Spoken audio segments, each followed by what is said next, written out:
Hey, I think we're ready to start. I'd like to warmly welcome everyone to this exciting webinar at the American Society of International Law on the impact of unilateral sanctions in Latin America. The use of unilateral coercive sanctions without authorization of the UN Security Council in Latin America has received criticism due to concerns about their ineffectiveness in aim, disproportional humanitarian consequences, infringement on the right to sustainable development, and counterproductiveness in supporting democratic evolution. There's been long debates on this dating back to 1938. Mexico had actually proposed a peace code for the Pan American Union. And one of the issues why we weren't able to adopt that instrument is because of a disagreement on the role of sanctions, where actually Mexico was concerned that sanctions would create a greater evil than they would correct. And so we are looking for good ideas. We're looking for inspiration for creative approaches for conflict resolution. What is the new way to go forward? And what are strategies that are being considered by governments? What's the role of UN institutions? And how can we engage in a way that would be better? So we're very excited and honored to have this distinguished panel. The first speaker will be Alena Douhan. She is a professor of international law at the Belarusian State University, and she's also the UN Special Rapporteur on the negative impact of unilateral coercive measures on the enjoyment of human rights. Her presentation is titled "The General Reflections on the Humanitarian Impact of Unilateral Sanctions, Means of Their Enforcement and Over-Compliance." And she is followed by Raul Rodriguez, who is a full professor of North American History and International Relations.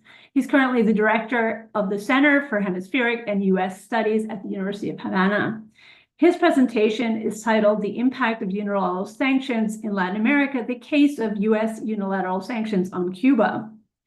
He is followed by Benedicta Bull. She's a professor of political science at the Center for Development and the Environment of the University of Oslo. And her presentation is titled "The U.S. Sanctions on Venezuela, Can Democracy Still Be Saved?" She's followed by George Lopez, and he is the professor emeritus of peace studies at the Kroc Institute for International Peace Studies. He's going to tell us about how we can trace the progress of sanctions reform and working for more. So this session is sponsored by the interest groups on human rights and also the interest group on Latin America. We are thinking that we'll let each speaker speak for 12 minutes and then have a session at the end where the audience is welcome to submit questions via the Q&A. So I think we'll just go ahead and warmly welcome Alena Douhan, if you'd like to begin this session with your presentation. Thank you very much, Cecilia. I will just give me a second to share the screen presentation.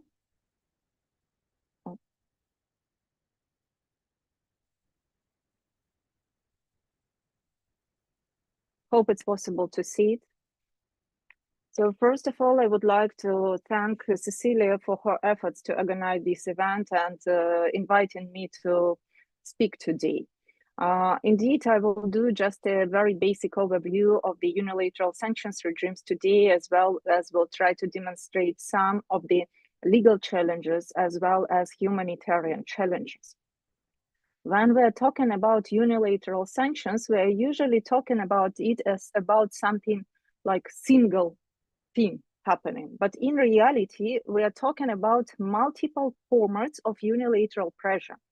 We are talking about the primary unilateral sanctions, which are very diverse, starting from many multiple forms of economic pressure, the limitations on delivery, on payments, on insurance, on access to online platforms, on possibility to even to book the flights, so do something else. We are talking about the sectoral sanctions against specific sectors of economy and what is considered to be very nice and non-dangerous the targeted sanctions. Although in reality, if we look at targeted sanctions we face today, we realize that the effect of that is very broad. Besides that, since a few years, we can be able to observe many steps taken with the purpose to enforce unilateral sanctions. And every year, we start to review new forms of sanctions enforcement.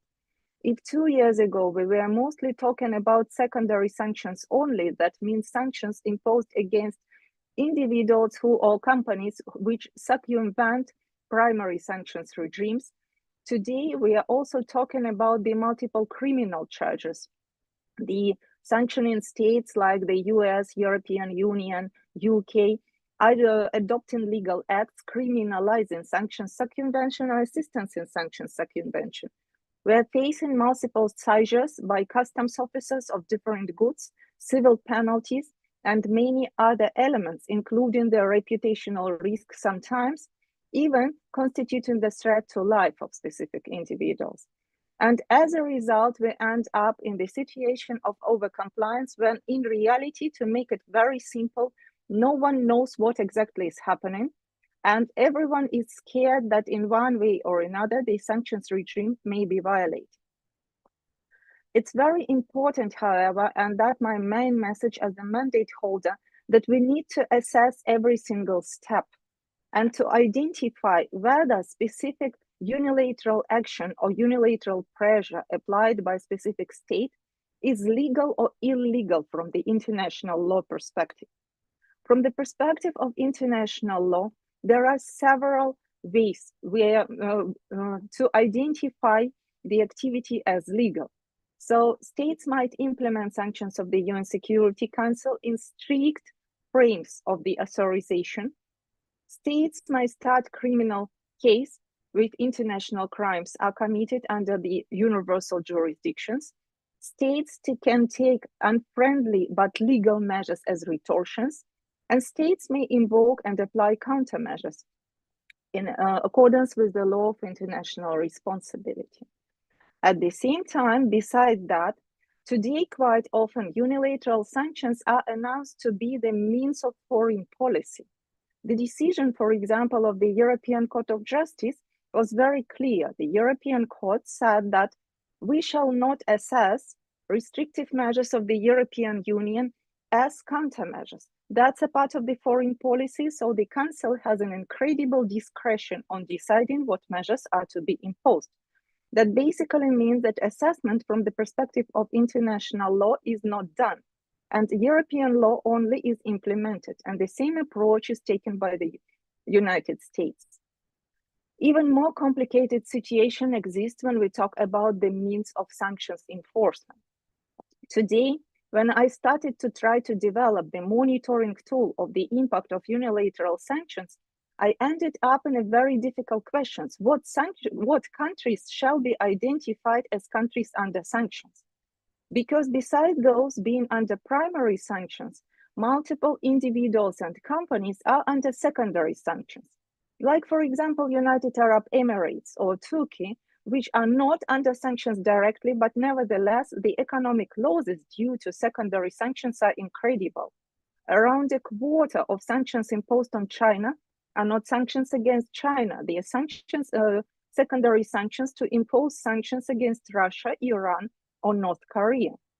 Moreover, even individuals of sanctioning countries are subjected to criminal and civil penalties for circumvention of sanctions regime. So basically, these countries are under sanctions of another sanctioning countries, like, for example, recently, the European Parliament applied to the European Council, requested for the guidance in the situation, because recently the Greece government arrested a Bulgarian national, another European Union member, citizen of another European Union member state, and extradited the national to the United States as a part of implementation of the US sanctions. Bulgaria is very unhappy about that. So basically, Bulgaria is under sanctions, or at least partially affected by sanctions. And today we need to talk about the active use of online tools as a maximum pressure campaigns in the face of uncertainty. And I will just want to show you a couple of examples, not to be very theoretic. So here is a specific example of the sanctions enforcement. when the Venezuela envoy for discussion of the issue of delivery of humanitarian goods from Iran to Venezuela has been arrested on his trip to Iran in Cabo Verde. He has been afterward extradited to the United States and spent 3 years in jail while trying to appeal for his diplomatic immunity as a special envoy of the United States. Another example is the following one. The person you see is an Iranian captain, one of those who were delivering the oil cargo upon the agreement reached out by the previous person, Alex Saab, I've just shown you. When he was delivering the cargo of gasoline to Venezuela, he received a message from OPEC proposing him to bring it to Florida instead of Venezuela and proposing him $5 million in exchange, or threatening him to put him in the list of specially designated persons. He delivered the cargo to Venezuela and ended up to be designated for these things. Moreover, he has been put in the list, list of persons in Reward for Justice program, and $15 million are promised for him life and death. So basically, the person is scared to go out of his home and he is not able to exercise his job. It's me. I face terrible reputational pressure non-stop because of doing a report for the visit to Venezuela, because of being Belarusian, because of living in Belarus and teaching at the public university. Recently, since a few days, when I announced a huge conference to take place in November, there is a huge spam attack trying to pretend that I received $760,000 for China to justify or to lie about situation in China. I have no the slightest idea how they get the amounts or whatever else, but it's everywhere. And I believe the action is done to prevent people reading the invitation to participate in the conference and to register for the conference. All that challenges with multiplying and overlap in sanctions regime, use of non-binding, unclear, non-transparent instruments, very limited access to justice, the very severe penalties, uncertainty, and many other elements. I do not mention all of them. You see them all on the screen. We'll be happy to share the presentation to be published, results in overcompliance. So basically, despite the existence of general licenses allowing for the delivery, for example, of food and medicine, even the producers of food and medicine do not want to do it because they cannot get payment, they cannot deliver, they cannot insure the cargo, and moreover, they are still scared to be subjected to punishment due to the receiving money from the country under sanctions. Many of them refer to the situation that they received unofficial threats to face consequences if they continue to sell medical goods to countries under sanctions. I will show you a few examples from the point, very challenging from the point of international law. We all are aware about the repeated qualification of states as sponsors of terrorism. What is the consequence of that? International law is based on the principle of sovereign equality of states, and there is a very complicated mechanism to implement it in the US practice due to several tricks which replace the general concept of state immunities by the concept of immunities in specific cases provided by the Convention on Judicial Immunities of States and their Property. At the very end, this qualification of states as sponsor terrorism is used to freeze and move to another bank account assets of central banks of countries under sanctions. So basically, money disappears somewhere. Another example is the Assad Regime Anti-Normalization Act of 2023, which has been introduced under the slogan to protect human rights in Syria. And in reality, you see, I put it in blue. One of the purposes is to deter reconstruction activities in areas under control of Assad. I did a country visit to Syria, and I will show you a couple of pictures. This one is a house, very regular house. People are living there. People live without water, without electricity, without any access to medical facilities. It is one of the schools which has been restored with the assistance of UNICEF, a very rare school, So basically, there is no glass in the windows, and with -5 in winter, small children are studying there. No water, no sanitary means, nothing at all. And moreover, in these schools, it's very cold. So basically, there is a very limited scope of gas which can be used here. As concerns Syria, you see on the left the list of areas which have been affected as concern the infrastructure and which all needs to be restored.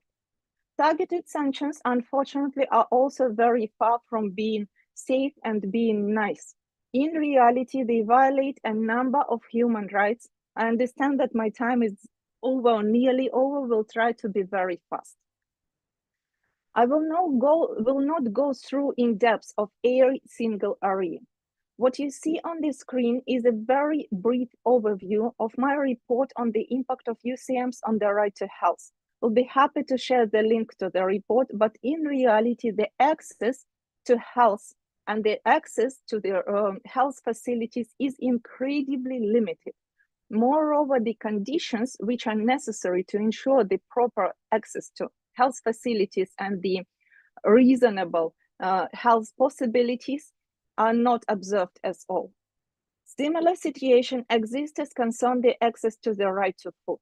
I participated in a number of conferences which raise these issues, and unfortunately, the right to food as one of the basic human rights is affected incredibly. Access to justice, that will be a report which I will present to the UN General Assembly in 2 weeks, refers to the impediments to access justice to everyone, starting from directly designated individuals and even more for those who are not directly designated, but are facing the terrible consequences of sanctions, especially those who have suffer from severe diseases. So for example, those who already were belonging to marginalized groups. What is also interesting, one of the most active respondents to my call for contributions were lawyers based in the sanctioning countries, because they are not able to exercise their duties properly. I will stop here.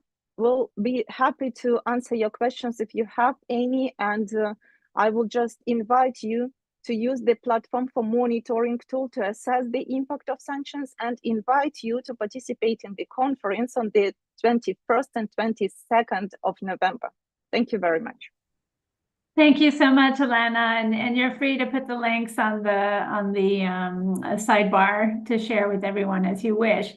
And now, and I especially appreciate you delineating why it's important to take a human rights perspective, both from substantive rights, but also incredibly procedural rights, because we are worried about the regression of democracy, and we understand that without procedure, we can't have enjoyment of our substantive rights. So now we turn to Raul Rodriguez. I give you the floor.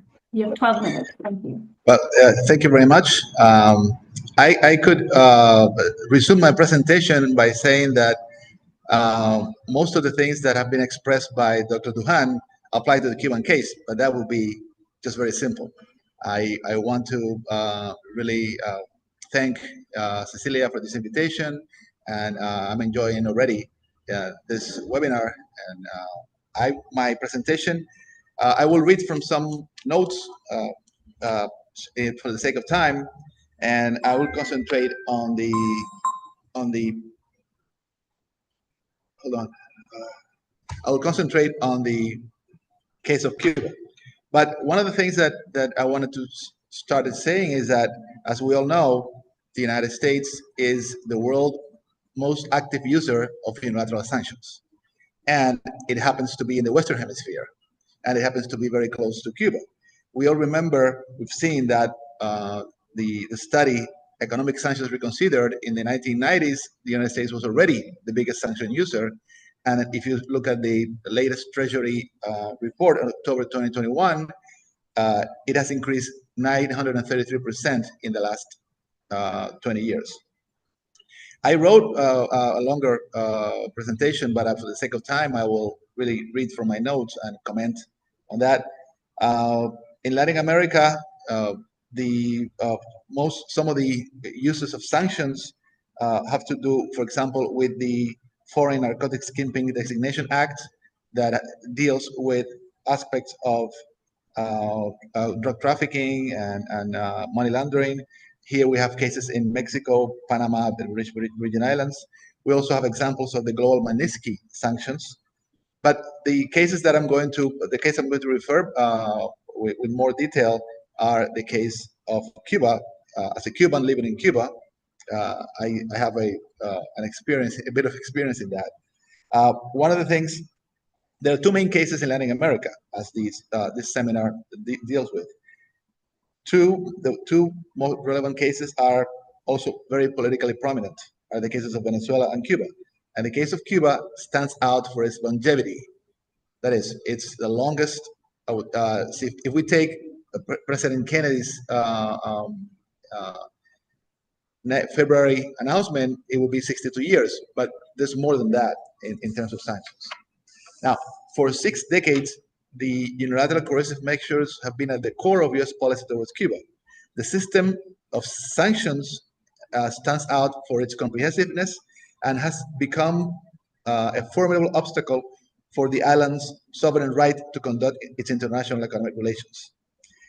The unilateral coercive measures, as have been already said, in the case of Cuba, has no authorization from the UN Security Council, and are not in conformity with the obligations of a sanctioning actor. There is no periodic assessment of the intended results on the target state, and they have been rejected by the United Nations General Assembly for the last 30 years. In the case of Cuba, what we see is a flexibilization tightening dynamic without altering the basic objective of the strategy. And this dynamic must be recently seen in the Obama-Trump administrations. It is important to consider the nature and the scope of the impact of unilateral coercive measures on human rights of the whole population, and that is the Cuban case. The U.S. sanctions affect the right to development of a whole island nation. The system employs all the means: trade control, suspension of aid and technical assistance, freezing of financial assets, and most recently, blacklisting of foreign companies and persons that do business with Cuba. Consequently, sanctions of this system of UCMs brings about a broad damage to the country's economy and its ability to maintain and develop its infrastructure, access technology, and obtain foreign direct investment, among other development requirements. In the case of Cuba, particularly, the state has a large role in the economy still. And also the Cuban Constitution enshrines healthcare as a right to all citizens. The right to health, as we know, has also been recognized since 1966 by the International Covenant on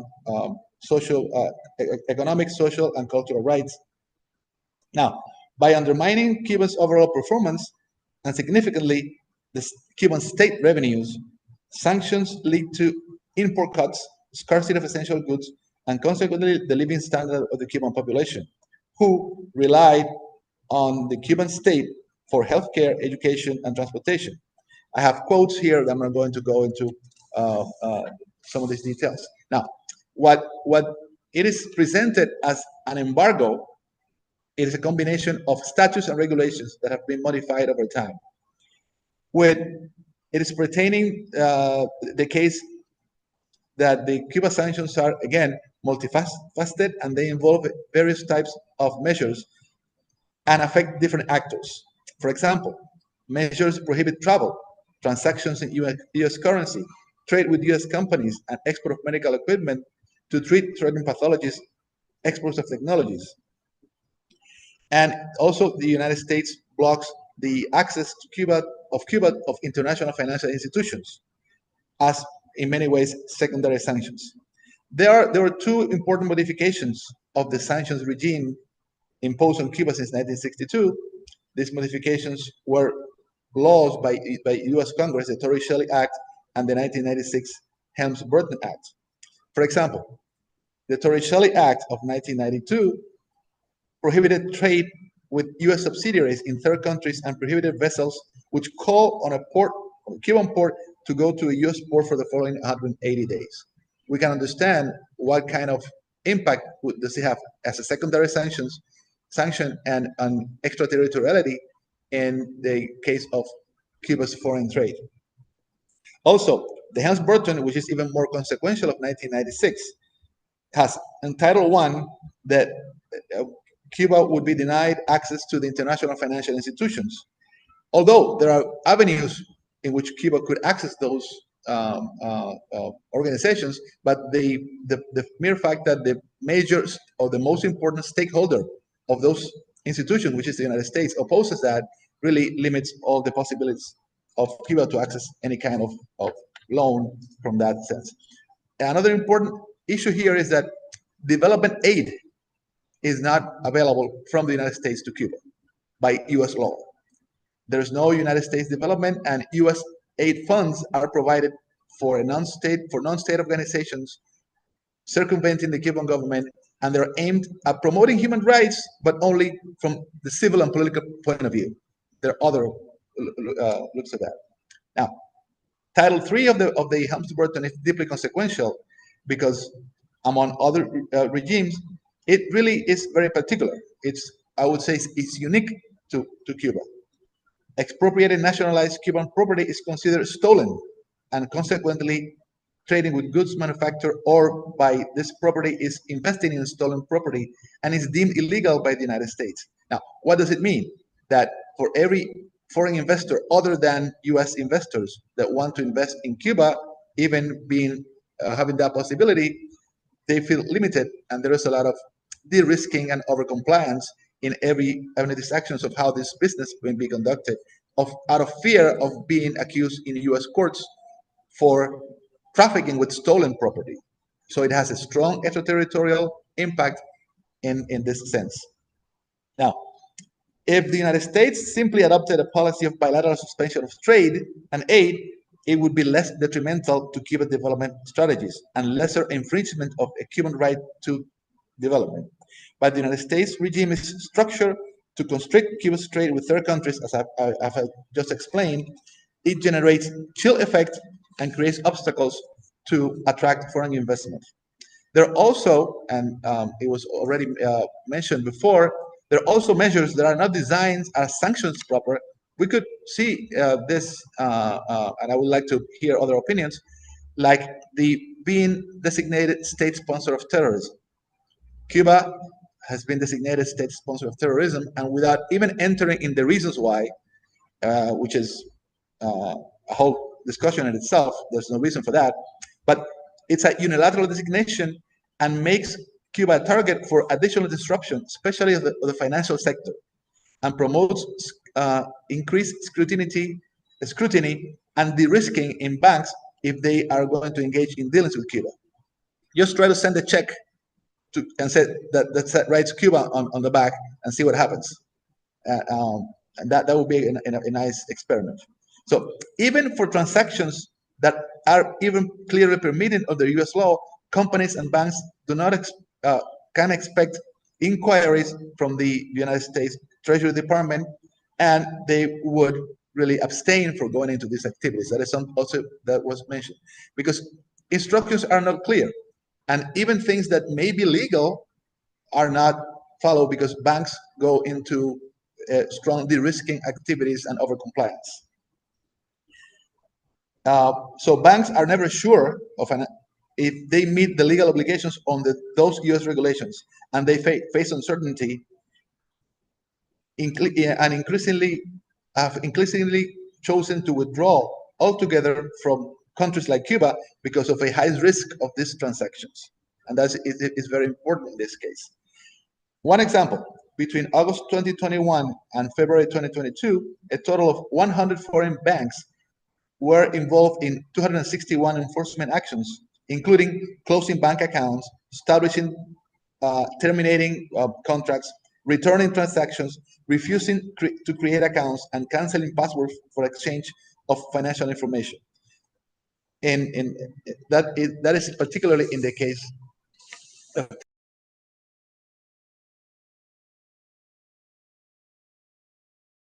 Raul, I think your microphone is off, and you're also out of time. So, can you get it back on?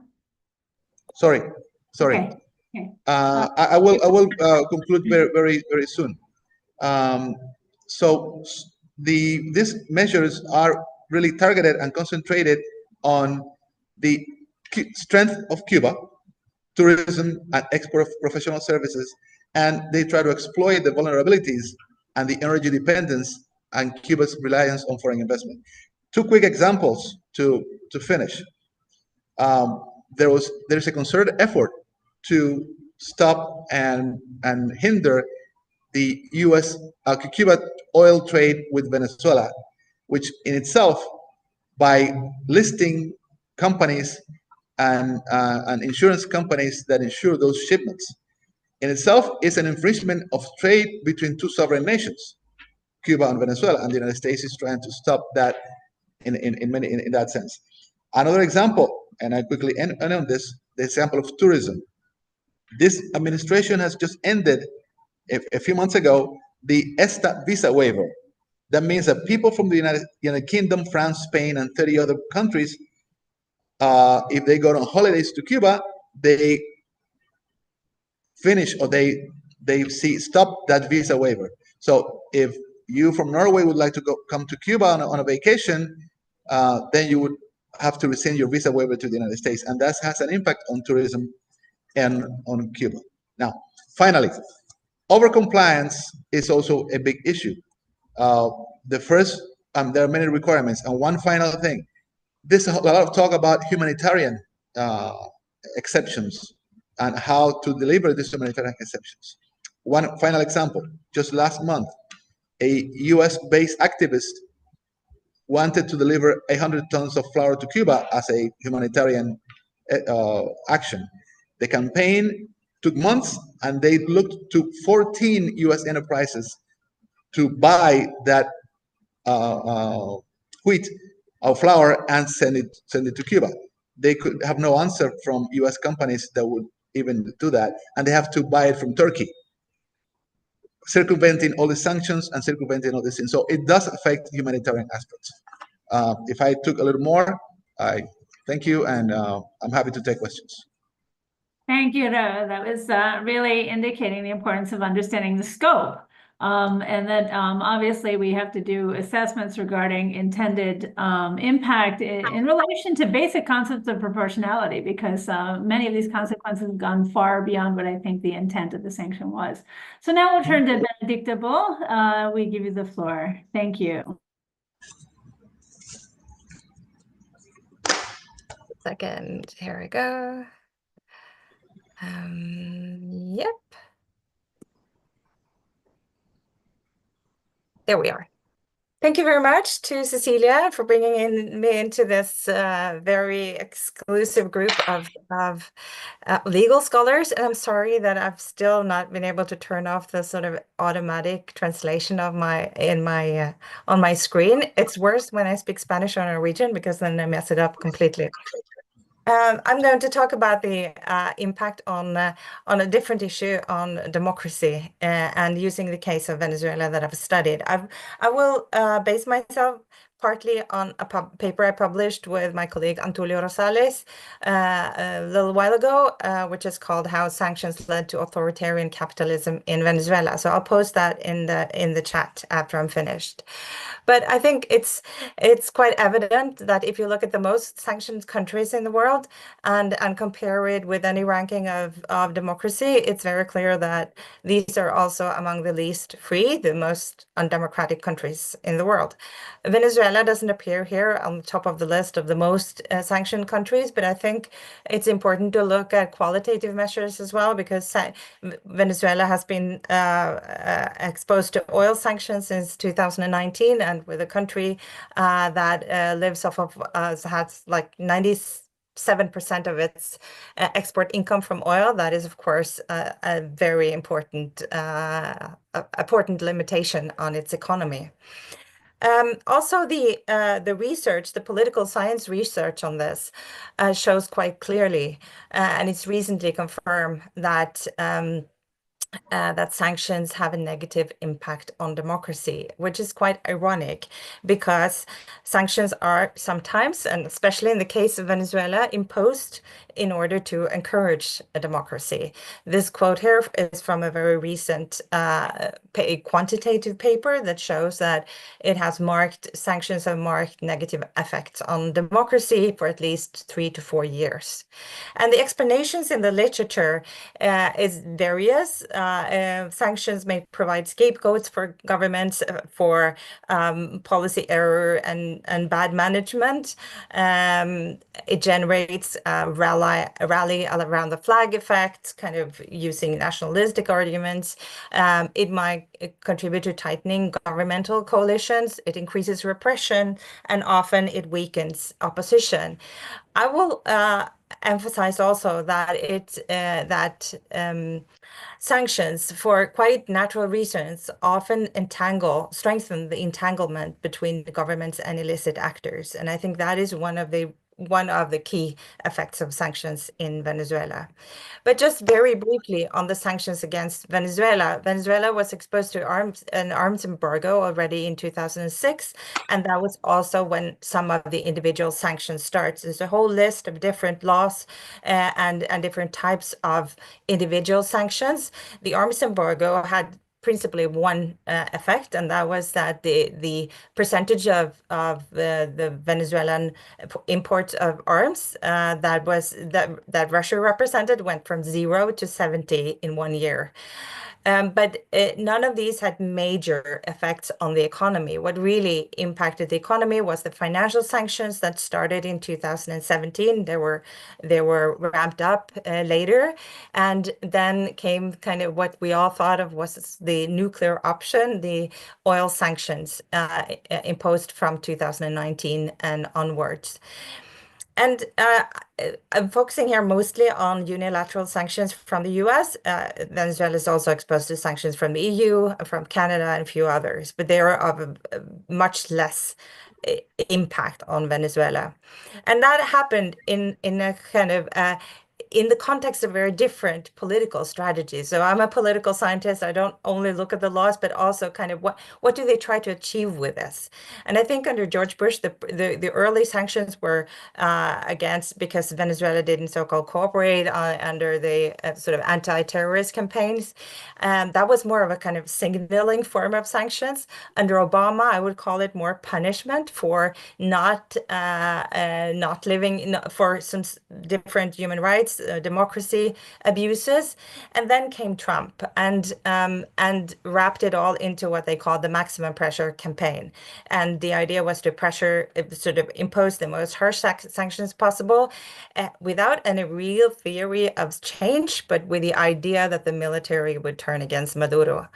And under Biden, most of the sanctions for most part, the sanctions were kept in place, but it was in a context of also trying to negotiate and using sanctions relief as a leverage in negotiations. So it was wrapped in a different strategy. I'll come back to that a little bit later.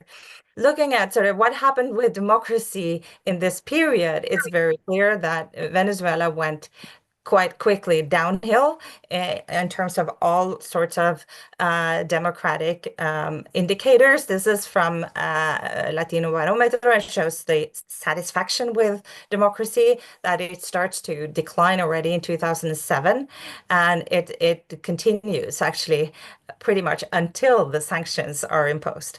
The difficulty of measuring the impact of sanctions on Venezuela is that a lot of the indicators have started to decline steeply, also the economic ones, before the sanctions were imposed. And so there's a big debate exactly how much can the sanctions explain, exactly how much is explained by policies introduced by the same government. If you look at, these are the sort of a combination of different democratic indicators also moving quickly downwards. But as you see, this sort of a decline starts much before the sanctions. The popularity of sort of the incumbent Maduro, there are better measurements than this, but that has had also started to decline way before sanctions, and indeed his popularity at times have increased with sanctions, quite contrary to what the sanction senders, in this case mostly the US, believed. But also interesting to note is that the Venezuelans' support for democracy, although not support sort of satisfaction with their democracy, has continued to be rather high.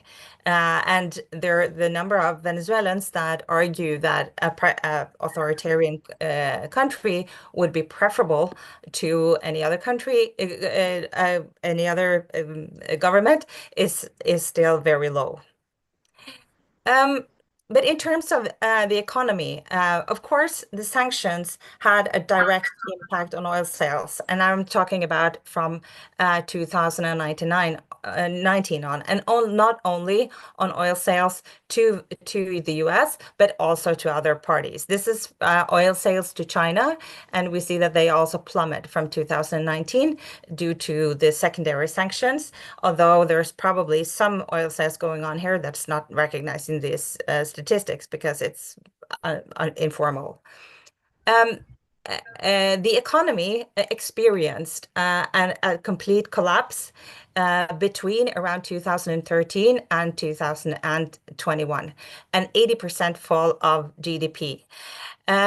However, so the tricky thing here is that sanctions are really only imposed from 2017, apart from some minor sanctions before that. The argument that is most credible is that the sanction prevented the Venezuelan economy from recuperating after the collapse of oil prices in 2014.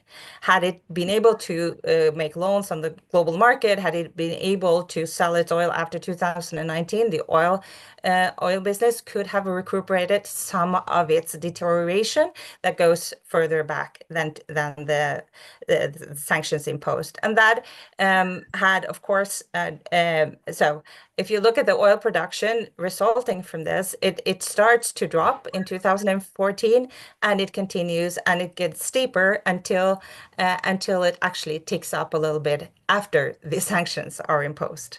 So the picture is complex. And also in terms of imports, the picture is complex. This is only until 2019. The blue one is total imports of good. We see it skyrockets with the election campaigns in 2013 that Maduro set a lot onto winning after the Hugo Chavez died, and then it starts to drop, and it drops. And it drops until 2018. And these are official numbers from the central bank. Actually, they haven't published more recent numbers. I just checked today than 2018. So we don't know that much from the central bank how it went. So it's a complex economic situation. What's certain, I think, is quite clearly evidenced is that the inflation went to hyperinflation after these sanctions. It was already incredibly high, but the crazy inflation, and that was due to money printing, due to various other policies, but the inflation that really tipped the economy was related to sanctions, and thus also the situation for the poor. This is only showing the wages in the economy. I'm sorry that these are in Spanish. It's a colleague of mine that have made them. Also showing that they were deteriorating way before the sanctions, but there's because of the hyperinflation that resulted partly from the first round of financial sanctions, they had a hard time recuperating. But what I think is even more important for the outcome for democracy than the actual performance of the economy is how the responses contribute to a structural transformation of the economy. Because the governmental response to this, the economic crisis and the sanctions was what is quite similar in many ways to a structural adjustment program that we saw in Latin America 20 years ago, with a liberalization of currency exchanges, with the anti-blockade law that allowed for privatization, now with the law of economic zones allowing investments with tax benefits, also temporary tariff exceptions, and the establishment of new trade relations. In addition to these governmental responses, there was a lot of private business responses. One, of course, that private businesses struggled with, as has been mentioned before, is the overcompliance, that any bank refused to work with Venezuelan banks because they saw Venezuela, although they did not. And also, but in Venezuela, lots of companies have had some relations to the state, which means that they are potentially subject to sanctions.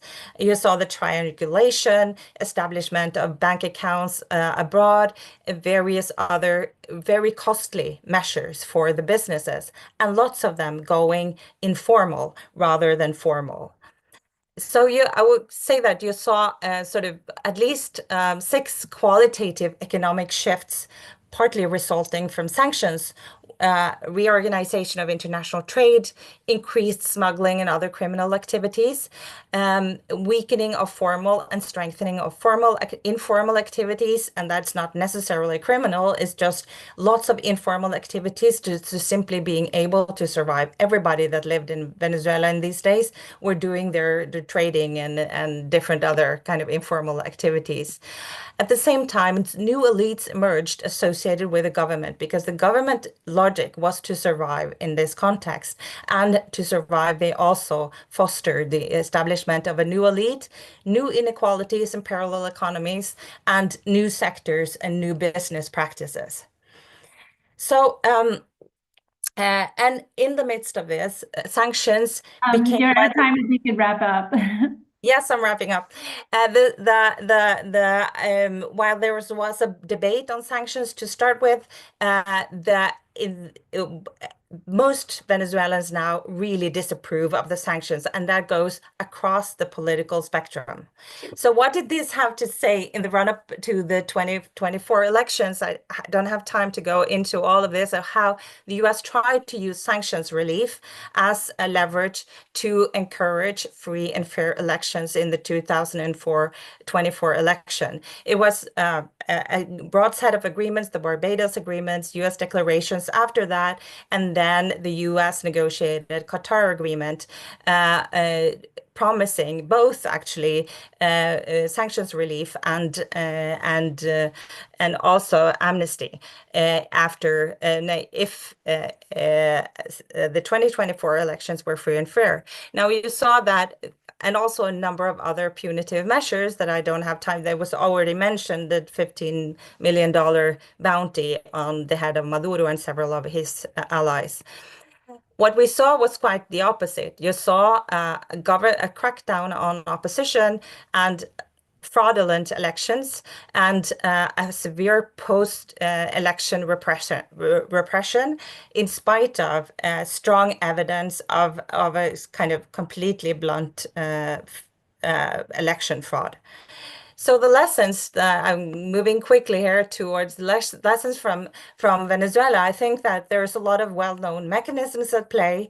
I think that but in addition to those that are very well established in the literature, I think that you need to look at how sort of interlinkages between the politics and the economics, and it's clear that in the case of Venezuela, the sanctions have strengthened a process of kind of creating close ties between illicit actors and the government, and strengthened also those illicit sectors, making the cost of exit and the cost of complying to its own electoral laws and the promises that they had made in international agreements very high.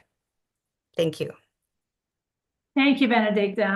Obviously, the underscoring of the strengthening of smuggling and criminal groups is just an indication that we have to think anew about the sanctions policies. And again, you reiterate the problem of overcompliance. So I'm really eager to hear what ideas George has as to what new directions we can take. So please take the floor, George. Thank you, and thank you to each of our good colleagues on the call. This has just been a marvelous set of the cases, the primary cases in Latin America. Of course, we could add Nicaragua and a few others under other conditions, but and also the trends.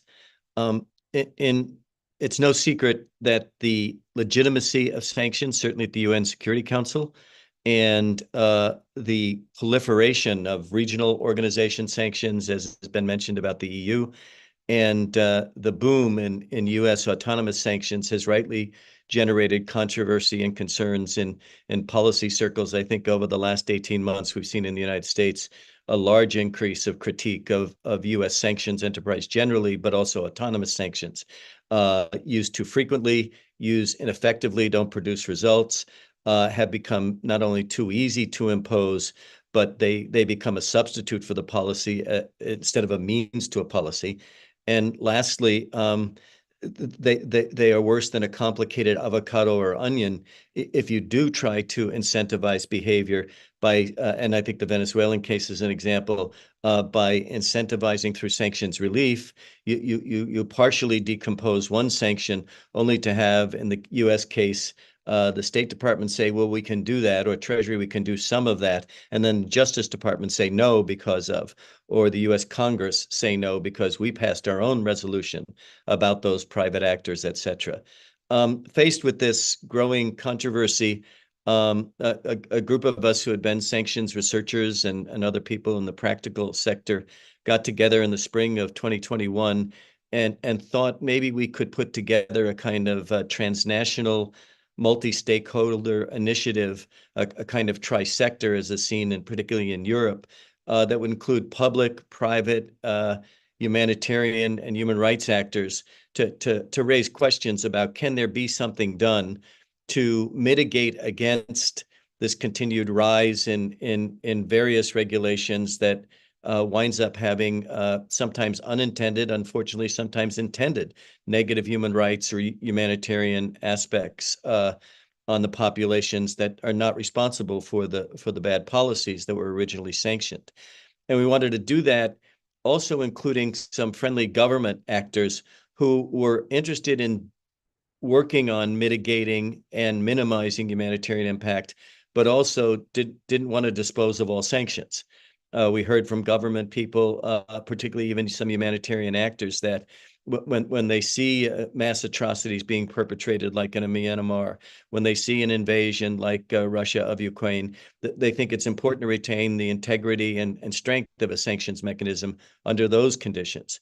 So what could be done with this? And we created an organization called Advancing Humanitarianism Through Sanctions Refinement.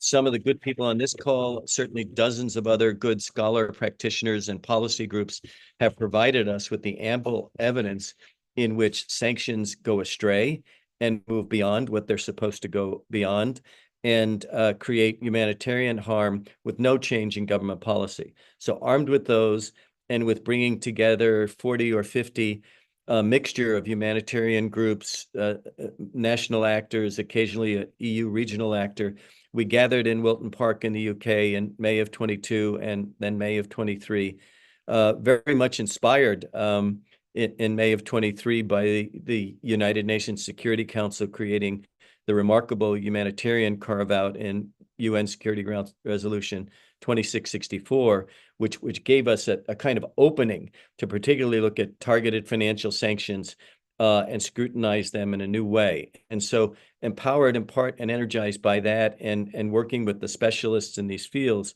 we created a kind of model checklist for understanding that while sanctions regimes will differ, and particularly autonomous sanctions regimes are sometimes generated solely by the foreign policy interests of the state, but sometimes are taking new legs and exploring deeper areas because they claim to be enforcing EU sanctions or enforcing UN sanctions, understanding the diversity of the cases, we might get to a generalizable set of rubrics that would be in compliance not only with international law, but dig deeper into the necessity for national actors to follow international humanitarian law.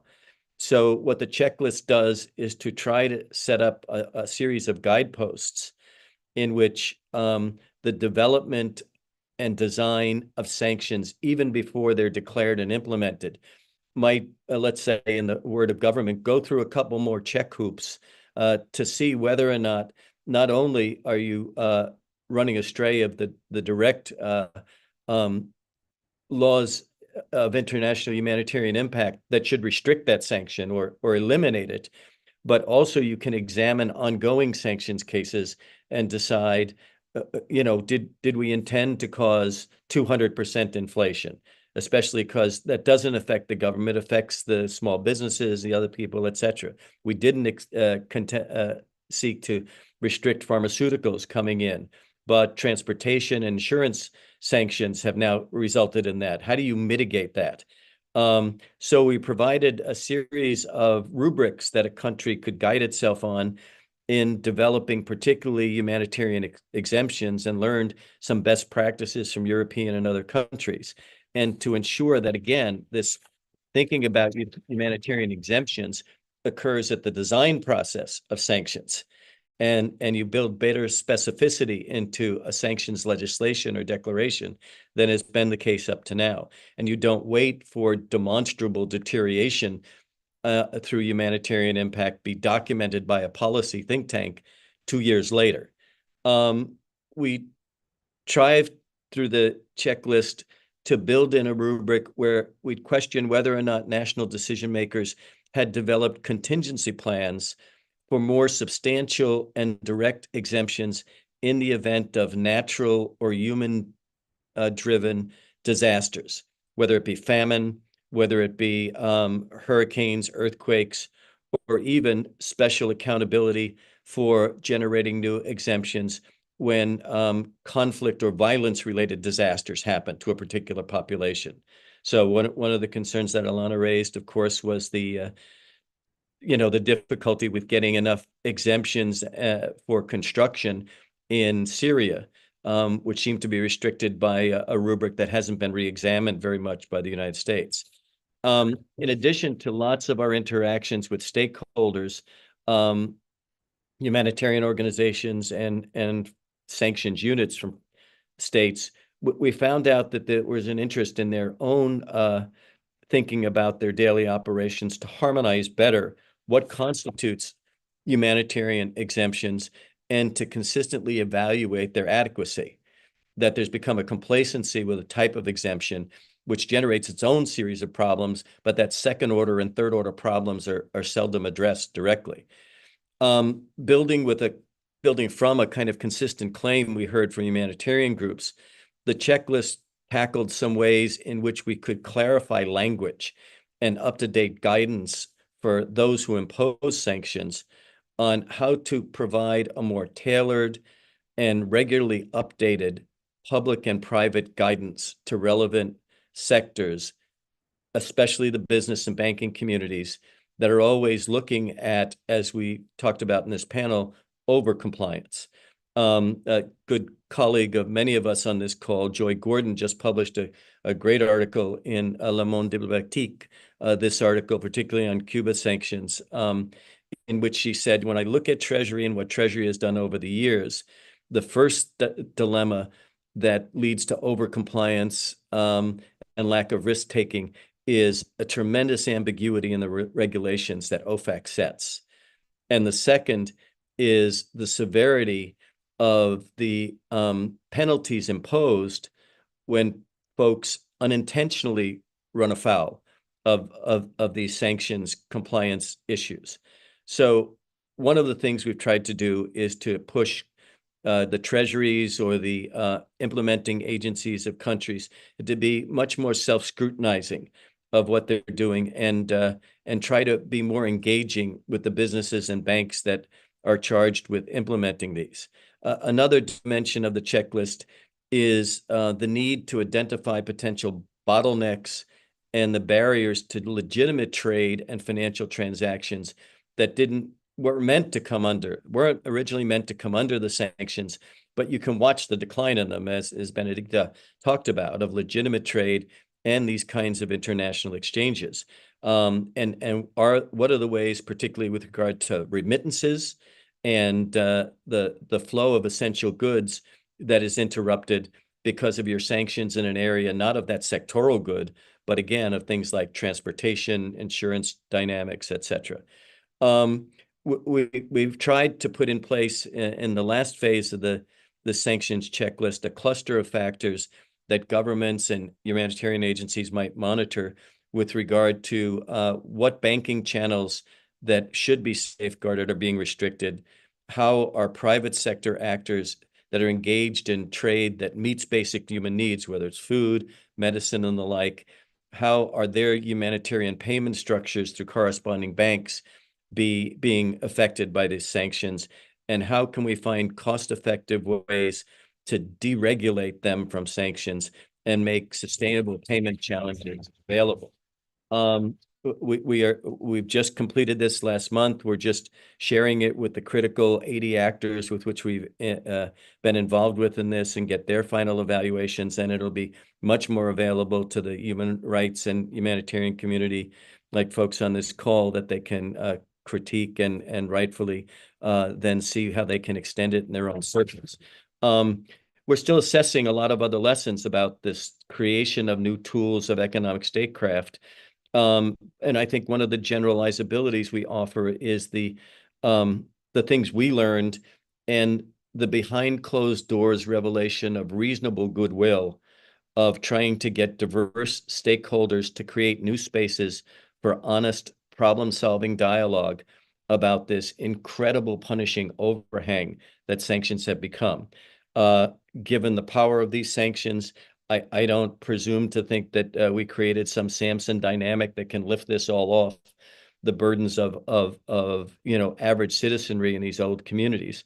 But I think we can maybe restrict and improve a number of sanctions that are to go forward and provide some daylight for the rescinding of sanctions based on solid humanitarian principles because of self-scrutiny that actors have engaged in, and the good dialogue between human rights and humanitarian actors and the imposers of sanctions. So thanks very much. We can't hear you, Cecilia. Thank you. Thank you very much, George. It's very inspiring to see initiatives that are actually taking maybe a prevention approach into this field, carrying over from other areas of law. So I think we're all eager to look at the documents if it's possible to share. We'd appreciate that. But now I'd like to invite the audience to come with questions or comments within the Q&A. There's no such thing as a wrong question. We are open, and I know we've invited some of the students. You shouldn't be shy about engaging. So please go ahead and put your question into the Q&A. And while we're waiting for the audience to send us questions, I also invite the panelists, if you have questions for each other or comments, that we can maybe start off with that as well. So if I don't see any questions coming in, so maybe does anybody in the panel have a remark or a query for one of the co-panelists? Yeah, George, go ahead. Yeah, I'd like to ask Benedicta, with your research into particularly the recent failure or breakdown of the U.S.-Venezuelan dialogue before the elections, is the U.S. just a bad negotiator in terms of sanctions relief that we don't understand when we talk with the Venezuelan government, that we have such maximum control over the economy that we don't lose any political bargaining ground if we're much more aggressive with sanctions suspension or peeling away sanctions than we actually know, that we have so much leverage, we don't use it properly. I don't know what your experience in this is. Wow, hard question. I think first, as a sort of, it's hard to recover from the big error that the way that sanctions were imposed during the Trump administration were, because there were just, now the story has been written, how they hadn't really put much thought into sort of the chain of event, and launching those hard sanctions are as a starting point without also consulting with local businesses, civil society, with a complete unilateral approach is a difficult starting point. Also because, and now you have a lot of leverage in theory. But I think that, well, lots of things I don't know behind the doors, but I think also the fact that the sort of the Doha, the Qatar agreement was leaked, and it was quite it was a very crude agreement. It didn't pay much attention to democracy issues. So I think a lot of the opposition even felt betrayed, because it was kind of, it was my interest, the US against the interest of the government, and everything else put aside. So I think that the US government should pay much more attention to other actors, including, I've interviewed, the start of my work was around 2018, interviewing businesses, no, 17, interviewing businesses. And then they were all very cautious about complaining about the sanctions, because they did want a regime change. And some thought that this could lead to that. But quite quickly, a couple of years, at least after a year or two, private business that also was kind of the core of the opposition was hurt. So we have a chapter in the book edited by Joy Gordon. It's not yet out, called "Hurting the Wrong Coalition," and I think that was what the sanctions did. So my advice would be to listen more to what civil society, different businesses say, and also. You see in Venezuela the same problem that has been mentioned, that there have been agreements about licenses for humanitarian aid, all various different licenses, but there's so many barriers to that working when you have the financial sanctions in place. You can't get paid, you can't get, I even have the hardest time paying my local assistance, and it's peanuts, it's nothing, and it's everything is difficult. So I think that paying a lot of attention to those, what people on the ground are saying, would be a good idea, and not just the hardcore opposition.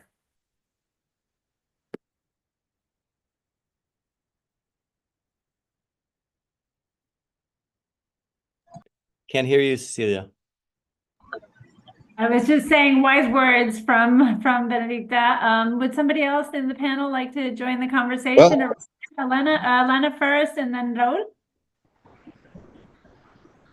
Thank you, Cecilia, and I would like to thank all the panelists for sharing their points. I just want to make a few remarks, and the first one is, and that's basically what I have heard during this discussion. We discussed the policy, we discussed the goal, we discussed the ways which might be some when will assist to minimize humanitarian impact, but we do not discuss the starting points.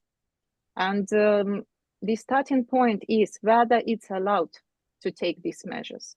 So the references to foreign policy tool just sound good in the documents, but in reality, every single actor, the US, the European Union, are functioning within international law. And my very strong suspicion, first of all, is that it's not occasional when this concept of the rule-based international order instead of the rule of law and the respect to international law has been promoted and advocated for so much.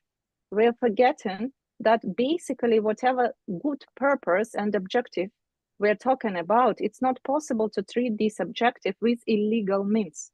And unfortunately, the majority of the means used are illegal. So from the perspective of international law, national policy decisions, if they violate international obligations of the specific states, are illegal. So therefore, I believe that we are discussing the consequences. We are not discussing the root ground, the ground root of the problem, and we shall do it, first of all. Secondly, from the perspective of my practice of trying to raise the issue of law and the issue of fact in front of the countries which impose sanctions. Practically, I would say I do not see, since 4.5 years as I have been appointed as a mandate holder, any willingness to listen, neither to law nor to facts.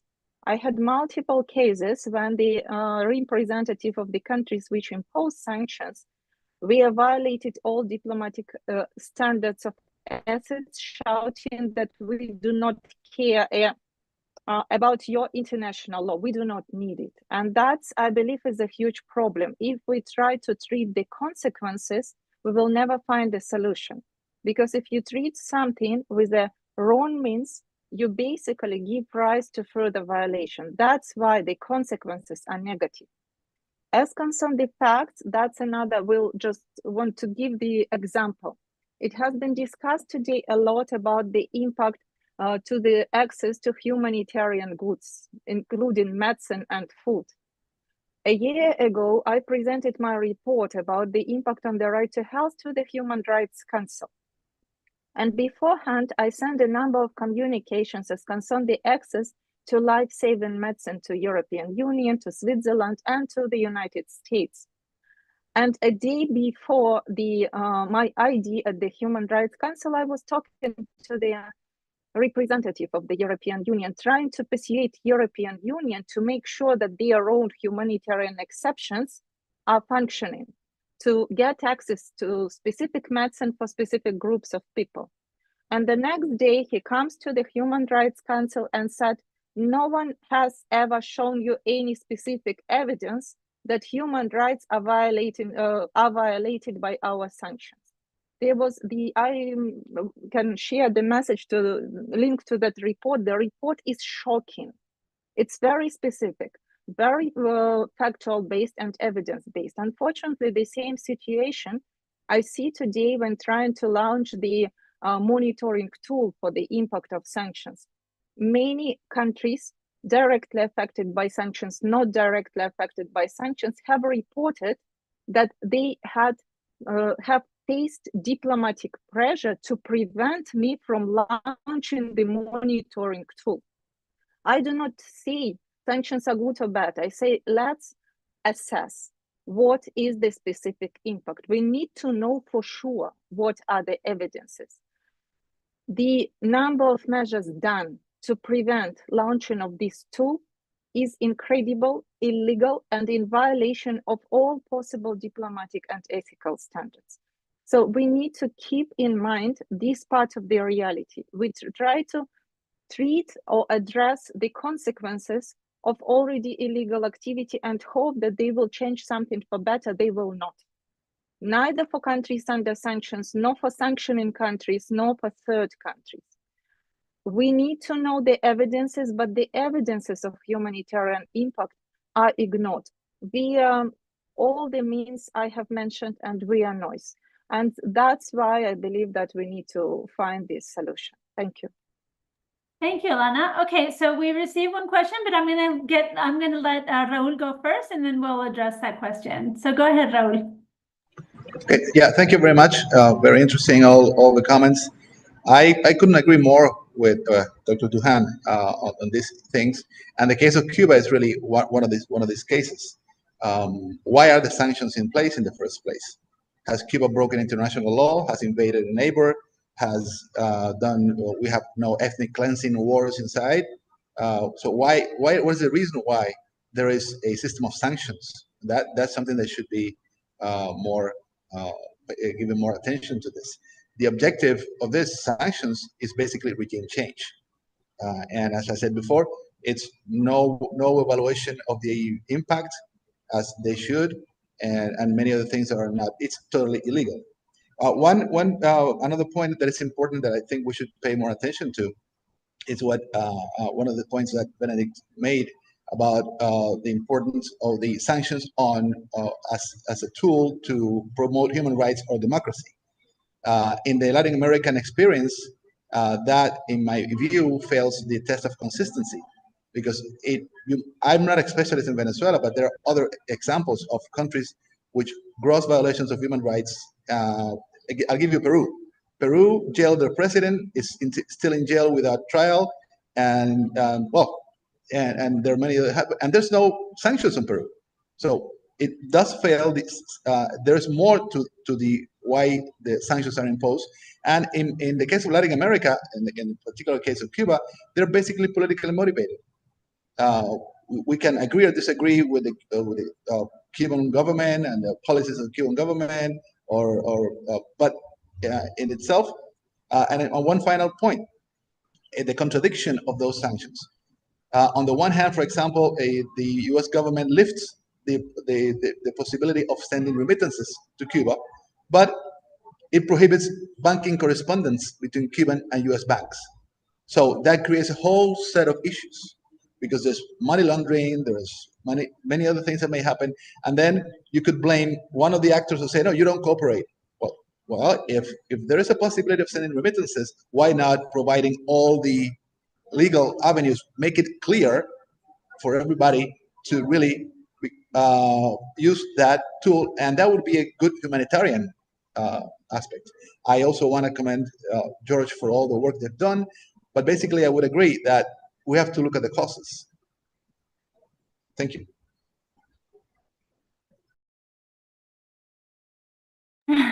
Thank you very much. Now I'm going to read the first question, which is, could one of the panelists discuss the impact of U.S. sanctions against South American countries on illegal immigration to the United States, and the opposite impact they may have on U.S. policy? A critical assessment of the situation of women and children and how to deal with it would be welcome. Would anybody like to engage on that? Okay, Alena, and then George, and then Benedicta. I can respond the question only partially. I believe that George is the better person to know the internal situation in the US, but at the same time, I believe that here we need to discuss the issue of illegal migration broader. It's not about illegal migration to the US only. It's about the forced migration to other countries in general. So I did a country visit to Venezuela. I did some research about the migration to neighboring countries. All neighboring countries reflect on incredible neighborhood spillover effect. People in the countries under sanctions quite often get to despair, they start to migrate. And it comes in several layers. Layer number one, men are leaving, so women and children stay alone. And quite often they are not able to get any remittances. The male parts of the families are not coming back. So basically they live in despair. Female are involved in prostitution to survive quite often. Children stop going to the school and start stealing, working, whatever else. The layer number two, women are living as well, leaving children with grandparents and living alone. So situation for children deteriorates even more. And more people who are migrating illegally, they become extremely unprotected in the neighboring countries because they have no status. From one side, they undermine the labor market in the country because they are accepting any job without social guarantees, and it's possible to pay them less. So employers can be quite happy to recruit them. At the same time, they are unprotected and the population on the ground is not happy as well. So, and at the very end, the conditions, how these people are living, for example, when I did a country visit to Venezuela, I have been reported by representatives of chargers that they try to provide at least the basic food on the roads of illegal migration to Colombia in particular, because people are migrating by food because without water, without food, they are dying on their road. So basically there are corpses across this forest, how they try to migrate. Thank you. Thank you. George, did you want to add something? Yeah, no, I think that's very accurate. I think the when sanctions contribute to an already perilous economy that's not working for individuals, and you drive the inflation rate up 20 or 30 or 40%, and when big employers leave the country, and therefore that motivates the men to leave, as Alena has said, there is a direct relationship between some kind of sanctions policy and immigration. But it's also the case that the need for asylum has increased dramatically, whether it be from threats of gangs in Salvador or threats by other civil society actors who have been taking advantage of the vulnerable and have marked them for being an economic tool of their local enterprise. All of those things are critical. If we could control civil violence and control the use of sanctions to somehow be less imposed as the means for violence mitigation itself in some countries, that would help. But this is a long-term and spiraling problem which can only be examined with a kind of systems analysis. You can't just say sanctions are causing migration. You can't just say civil disturbance is causing migration, or any number of things like that. It's the package that needs to be dealt with, I think. Thank you. Benedicta, did you have something to say on that? Yeah, a couple of points. First, I think it's important when we look at the migration from Venezuela that, as I showed, most of the indicators started to decline before for the sanctions. The poverty increased, the economic growth slumped, the oil production fell, inflation increased. So the economic crisis would have been there also without the sanctions. There's absolutely no doubt about it. But the sanctions worsened the economic crisis, and it prevented the government probably from taking some means to improve it a little bit. But the structural deterioration had already happened before the sanctions. I think it's important to keep that in mind. And also the migration started before the sanctions, and I'm not now talking 2017. The other point is that I think actually that the migration issues has contributed to making the US less willing to reimpose all of the sanctions after the elections, because they had a 6 months kind of sanctions lifting, and then they were partly reimposed, but a lot of general licenses for oil production were given. And they have not been taken away in spite of the elections. And I think that has a lot to do with the fact that the US is afraid of contributing even more to migration. So the US fear of migration can also kind of hamper a little bit the willingness to impose sanctions. Okay, thanks so much. We have a couple more questions. So one question is, do any panelists have thoughts about Treasury 2021 sanctions review and how these themes have been implemented by the Biden administration as it relates to Latin America and can be improved by the next administration? Would someone like to address that? Yeah, Alena? Well, I believe I will start by saying that this review, unfortunately, that doesn't correspond to practice. So the terminology and ideas which are used in the review, like, for example, make sanctions clear and transparent, to open the way to deliver humanitarian assistance, that the ideas are really good. But unfortunately, the implementation is absolutely opposite. Even just will give you a simple examples. One of the tables of the review provides for information how to make sure that the sanctions regimes are clear. And there is the picture showing what has been the ground to impose sanctions, something based on statutes, something on executive orders. That is good. But the issue is that there is a number, for example, of non-binding documents which expand sanctions so incredibly that they are not transparent, they have no status, but at the same time, they are applied at the national level. Similar for humanitarian licenses. Yes, the US is issuing general licenses, but if you get a license that you can deliver food, but you do not give the clear permission to use money to make bank transfers to recruit delivery companies or recruit insurance companies, these goods will never be delivered.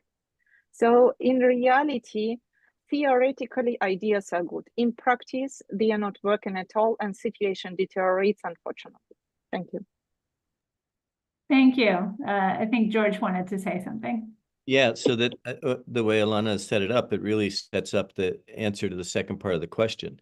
A subsequent administration, with some of us in the United States hoping it is Harris, provides the best opportunity, we think, for doing a sort of secondary deep dive into that review and matching practice with what was supposed to be the best intentions. You know, I admit I was very much on the sidelines on this, working partly the time at the United Nations, and it was surprising to see the welcomeness of some countries at the UN level to the US being co-sponsor with 2264 with the Irish, because the impact of the sanctions review, maybe on bureaucrats who never actually looked at it, was that the US might be serious now about certain humanitarian carve-outs and taking some good steps in the right direction. And, you know, I guess we've got to use that leverage or those impressions for the best we can. My own hope for a new administration would be that it encourages similar reviews, but hopefully with best practice flowing from that compared to the Treasury one in the U.S. State Department, Department of Justice, and an all U.S. government understanding of sanctions. Someone else asked if I might jump in about how about ceasing or terminating sanctions. There's always been a minority voice in the U.S. Congress, and I had a good relationship when he was alive with Senator Richard Lugar from Indiana here, who believed there always ought to be a sunset clause in every sanctions resolution, whether it's singularly by the U.S. Congress or in the United Nations. You should be at the 2-year or the 2.5-year mark, and say, look, that's what the research says. If sanctions are going to be effective, that's how long it takes to be effective. If that's the case, then the legislative body, whether it's the Security Council or a legislation of a particular country, the EU, ought to understand they're coming to an end. Why are they worthy and useful for reimposing?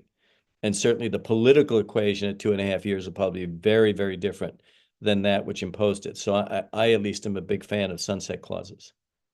Yeah, that's great that you said that, because we did get a question. Is there any established practice regarding the time when sanctions should be ceased to avoid the violation of their purpose of human rights, or is the practice solely dependent on the actor who imposes the sanctions? And you mentioned that it could go to the Congress, but we know there are sanctions, there are elements within the Congress that would be opposed to ending sanctions, even if the Treasury would want to end the sanctions. So do you want to address that? Yeah, it's one of the obnoxious complexities and contradictions in the U.S. government that we have to struggle with. Alena, did you want to say anything about established practice regarding cessation of sanctions, is there anything or not? Well, basically, in this specific case, we come again to the contradiction of theory and reality. So in theory, every sanctions regime implements the idea that sanctions are reviewed periodically. In the European Union, it's every 6 years. But in reality, with the wrong starting point of the idea of presumption of legality of sanctions introduced for good purpose, presumption of, now they talk about rebuttable presumption of wrongfulness of behavior of those under sanctions, they are extended nearly automatically. So the deviation are very slow, and in reality, it becomes like a constant policy. Unless the policy changes, sanctions are not lifted. Thank you very much. I think we're coming to a close. I don't see any more questions. I hope the students who've attended this session are inspired to pursue possible careers in sanctions law. And I think that this has been a really, really engaging session. I really warmly appreciate the participation of everyone. I hope that you stay in contact with each other, and maybe we've created a new network here, and that maybe we'll be able to have another event in the future to follow up and see where we've come after some time, whether we've made some progress moving from the theory to the reality, as Alena has called for. So keep in touch with ASIL for future webinars. I think the next one we'll have in December is on sovereign debt. That should be exciting. And I thank you all for your participation. Thank you.